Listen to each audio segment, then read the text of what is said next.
مذہب جو ہے وہ اخلاق ہی کی تربیت کرتا ہے کہ انسان کو رہن سہن اور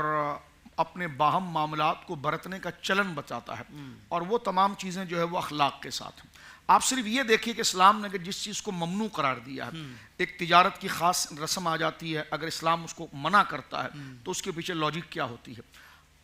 ایک نئی ریسج آ جاتی ہے، اگر اسلام اس کے خلاف بول رہا ہے تو آپ دیکھیے اس کے پیچھے وجہ کیا ہے۔ ایک کوئی قانون یا کوئی نیا ایک سسٹم یا لوگوں کے لیے اپنی خواہش کی تکمیل کا ایک ضابطہ دیتا ہے، اور اسلام اگر اس کو ممنوع قرار دے رہا ہے تو پھر آپ اس کے پیچھے دیکھیے کہ وجہ کیا ہے، وہ اخلاقی فقدان ہوتا ہے۔ اسلام تجارت کی ہر اس پیچ و خم کو منع کرے گا جس سے ایک بندے کو فائدہ پہنچے، لیکن معاشرے کے اندر بد اخلاقی، ایک کشاکش، کبر،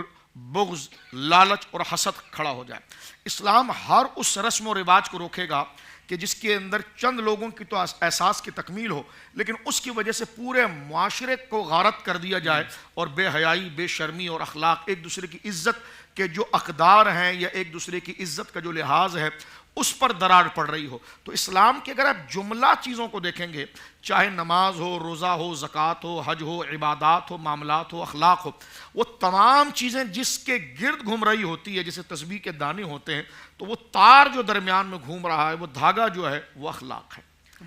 تو شریعت مطہرہ اسلام کی جو بھی تعلیم ہے وہ اخلاق کے ضابطے میں ہوتی ہے۔ ایک بات اخلاق کی وہ جو عام انداز میں جو لوگ سمجھتے ہیں اس سے ہٹ کر ذرا اگر آپ بنیادی طور پر اس کو سمجھنے کی کوشش کریں، اگر آپ اسلام کے علاوہ دیگر اور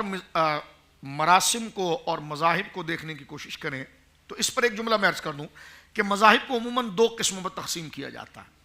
کیونکہ ایک انسان کو زندگی گزارنے کے لیے کوئی نہ کوئی ضابطہ ہے۔ ایک چھوٹی سی بلڈنگ میں 2-4 فلیٹ ہوتے ہیں تو اس کا کوئی نہ کوئی ایک منشور بنتا ہے، ایک تنظیم ہے تو اس کا ایک منشور بنتا ہے، وہی منشور تو مذہب ہوتا ہے۔ اور یہ کہا جائے کہ ہم مذہب کے منکر ہیں تو میں نے کہا جس سوسائٹی میں آپ رہتے ہو وہاں پر بھی کوئی رول اور ریگولیشن ہوتے ہیں۔ ایک بلڈنگ میں آپ رہتے ہو، پانی آتا ہے، بجلی آتی ہے، اس کے ایک رول اور ریگولیشن۔ مجھے تو یہ نہیں سمجھ میں آتی تھاٹ کے اسلام کے مقابلے میں انسان جہالت کے اس گڑھے میں گر کر کہے کہ جناب مذہبی کچھ نہیں ہوتا۔ بھائی مذہب نہیں ہوتا تو آپ سگنل پر جاتے ہیں، ریڈ لائٹ جلی ہے تو آپ رک جاتے ہیں، گرین جلی ہے تو آپ چلے جائیں، تو یہ ریگولیشن کیا ہے؟ یہ مذہب ہی کی تو ایک صورت ہے جو آپ کو رکنا، چلنا، دوسرے کا احساس یہ اور لوگوں کی تقسیم اور ترتیب کو بتاتا ہے۔ زندگی کے تمام شعبوں میں دینی رہنمائی حاصل کرنے اور آخرت کو بہتر کرنے کے لیے ہمارے YouTube channel Islamic digital studio کو سبسکرائب کر لیں اور بیل آئیکن بھی پریس کر لیں۔ قرآن سے بھی ملاتا ہے ہمارا